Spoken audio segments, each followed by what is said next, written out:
As far as the power, usually with like a prowler or a sled or anything like that, once you actually get going with it and you're at your top speed, you can just kind of coast with it. With this, once you get going and you go fast, it's going to actually start pulling you back, and that kind of makes you push even more halfway through or when you're getting close to the end instead of just kind of gliding into the end. Hello, my name is Garrett Guimont, and I've been the head strength and conditioning coach of the Pittsburgh Steelers for the last 10 years. I'm here today to talk to you about an all-surface sled called the Tank. With the Tank's crossover capabilities of going from a field/running product to a strength and conditioning product, its multi-use capabilities will have you loving the Tank as much as I do. The next thing that jumps out at you is the weight horns. The weight horns on the Tank are like any other sled. The weight you put on the sled will be the weight you would be pushing or pulling. On the Tank, the weight you put on the weight horns is to push the Tank to the ground. I use the Tank on many different applications, so I modify the amount of weight I put on the weight horns to fit the exercise I am using the Tank for. And you will do the same, as the Tank is only limited to the creativity that your mind and knowledge allows for. With the understanding that the Tank is like no other sled on the market, because it's variable magnetic resistance, the harder you move, the greater resistance becomes. The less you move, the less resistant it becomes.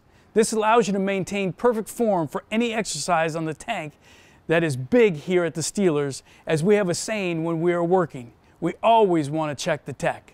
This allows you a two-way go when using the Tank, no matter what force level you have selected, as your own output plays into how you start, get into, and finish each Tank movement pattern. No matter what force level you choose, neutral, 1, 2, or 3, you and the machine work in synchronicity together. I use the Tank on all force levels for a variety of different movements. Like any exercise device, you must coach your people to perform what it is you're looking for in any exercise. The Tank is no different. In addition, we talked about earlier, this product is open to you and your creativity. It has no ceiling. However, it is up to the coach to coach your people and to ensure the safety of the user, especially when you know the specific factors of the product. Force level 1 is great for multi-plane work, dynamic warm-up type of movement, weight room type of movements, and your speed power system. You can chew up more ground on force level 1, and it is a great way to open up speed endurance as well as blowing up your lungs and elevating your heart rate. Force level 2, this level will open up all movement patterns, including pulling.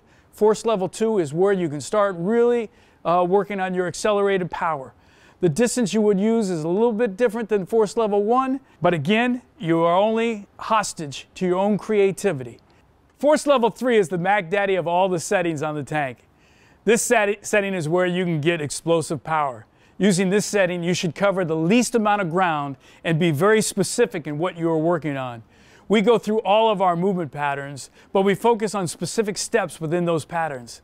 Again, the ability to explode and drive people off the line of scrimmage is what our game is all about. Force level 3 is the perfect setting to help us accomplish those goals. The Tank is like no other sled device, and there is no better product to transfer strength from the weight room to the field. The Tank can be used by anyone looking to unleash their best. From youth to pro, from male to female, the Tank will take all you can give and give all you can take. So why didn't anyone think of this before? You should be